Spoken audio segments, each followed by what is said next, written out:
Ukraine से जंग के बीच अमेरिका और रूस में तनातनी बढ़ गई है। अमेरिका ने कहा कि पुतिन शासक होने लायक नहीं है। रूस का अमेरिका पर पलटवार कि पुतिन रूस के चुने हुए नेता हैं, अमेरिका के चुने हुए नहीं। तो लगातार रूस और अमेरिका में ये मतभेद बहुत बढ़ते हुए, तनातनी एकदम चरम पर, और अब पुतिन के ऊपर सवाल उठा दिए अमेरिका ने, तो रूस ने पलटवार किया है। और अब देखिए, जो बाइडेन लगातार अब कड़े हमले बोल रहे हैं, बयान अब उनके और ज्यादा आक्रामक हो गए हैं व्लादिमीर पुतिन को लेकर के। क्या कहा है जो बाइडेन ने, वो आपको हम बताते हैं, ग्राफिक्स के जरिए समझाते हैं किस तरह से रूस और अमेरिका आमने सामने हैं इन बयानों के जरिए। अमेरिका ने कहा है कि सत्ता पर काबिज नहीं रह सकते हैं व्लादिमीर पुतिन, साथ ही उदार लोकतंत्र के लिए क्रूर निरंकुश शासक नहीं चाहिए, ये अमेरिका की ओर से कहा गया है।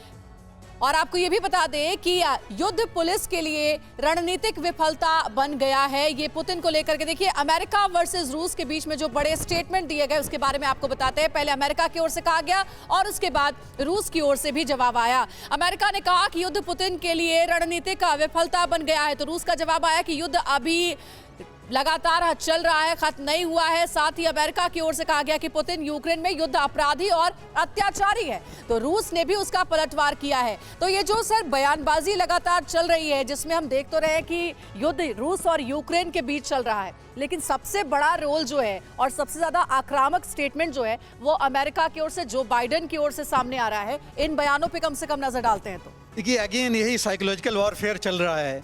और जेलेंस्की को ये लोग, जो जेलेंस्की 1% की मदद मांग रहे हैं, वो तो उनको मिल नहीं रही है। और वर्बल जो है चीज़ें वो बोले जा रहे हैं कि हम सारी मदद करेंगे, लेकिन ग्राउंड पर जो चाहिए वहाँ नाटो कहीं नहीं आ रहा है। लेकिन अभी जो सिचुएशन है सर, अमेरिका की ओर से लगातार बयानबाजी हो रही है पुतिन को लेकर के, जेलेंस्की मजबूर लाचार नजर आ रहे हैं। क्या जेलेंस्की को अब एक स्ट्रॉन्ग स्टेप लेने की जरूरत है इस वॉर सिचुएशन के बीच?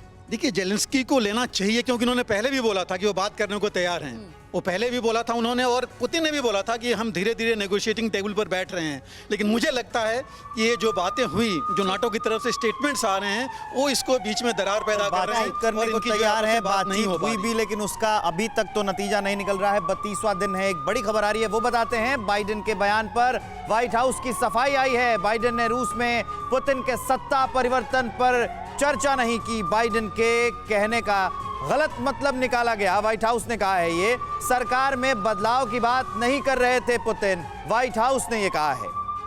व्हाइट हाउस ने कहा है कि बाइडेन के बातों का गलत मतलब निकाला गया।